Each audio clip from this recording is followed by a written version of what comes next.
ఓం నమో శ్రీ లక్ష్మీ వెంకటేశ్వరాయ శ్రీ మహాగణాధిపతి నమః.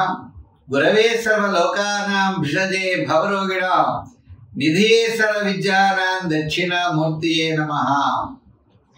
ప్రేక్షకులకు నమస్కారాలు తెలియజేస్తూ మనం ఈ వారం ఖగోళంలో ఉన్నటువంటి గ్రహాల యొక్క పరిస్థితులను అనుసరించి రాశి ఫలాలు తెలుసుకుందాం.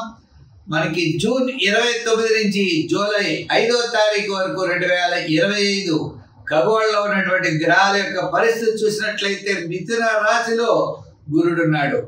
అదేవిధంగా వృషభ రాశిలో శుక్రుడు, కర్కాటక రాశిలో బుధుడు, మరి సింహరాశిలో మరి గ్రహాల పరిస్థితుల్లో సింహరాశిలో చూసినట్లయితే కుజుడు, రాహువు, చంద్రుడు, సప్తమంలో కేతువు, మీనరాశిలో శాటర్న్ శని, కుంభరాశిలో రాహువు.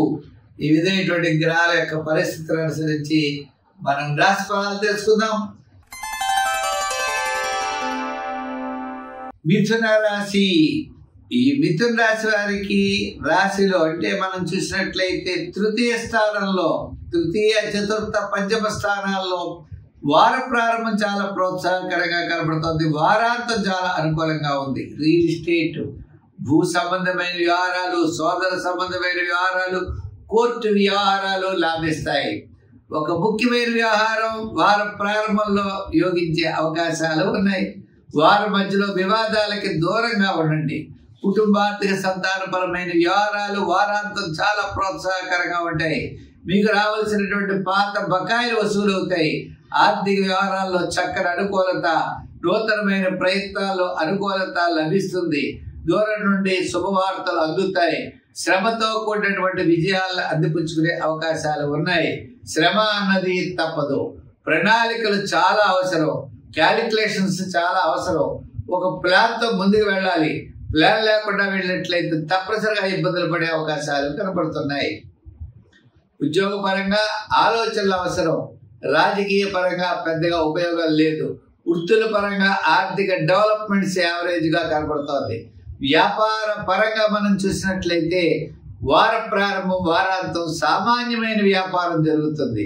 రియల్ ఎస్టేట్ వారు, ఫైనాన్స్, జనరల్, కిరాణా, మెడికల్, లోహ, యంత్ర, వాహన వారికి వార ప్రారంభం వారాంతం అనుకూలంగా ఉన్నది. విశేషమైన వ్యాపారాలు చేసేవారికి చాలా కష్టంగా ఉంటుంది. చేత మిశ్రమైనటువంటి ఫలితాలు ఉన్నప్పుడు దైవ బలం, దైవారాధన చాలా ప్రధానమైనటువంటి అవసరం. మరి శివారాధన బాగా చేయండి. విష్ణుమూర్తి యొక్క ఆరాధన చేయండి. శివకేశవుల యొక్క ఆరాధన ద్వారా విశేషమైన ఫలితాలు పొందగలుగుతారు. రాయల్లో మీరు ఎక్కువగా రంగుల్లో గ్రీన్ రంగు ధరించండి. ఆరాధన వెంకటేశ్వర శివకేశవుల్ని ఆరాధించండి. మరి సంఖ్యల్లో 5. అదేవిధంగా దానాల్లో చేయగలిగితే తప్పనిసరిగా పెసలు దానం చేయండి, శనగలు దానం చేయండి. గురువారం నియమం పెట్టుకోండి. దక్షిణామూర్తిని బాగా పూజించండి. విజయం తప్పనిసరిగా పొందగలుగుతారు. సందేహం ఉన్నట్లయితే కామెంట్ బాక్స్లో తెలియజేయండి. సమాధానం చెప్పే ప్రయత్నం చేద్దాం.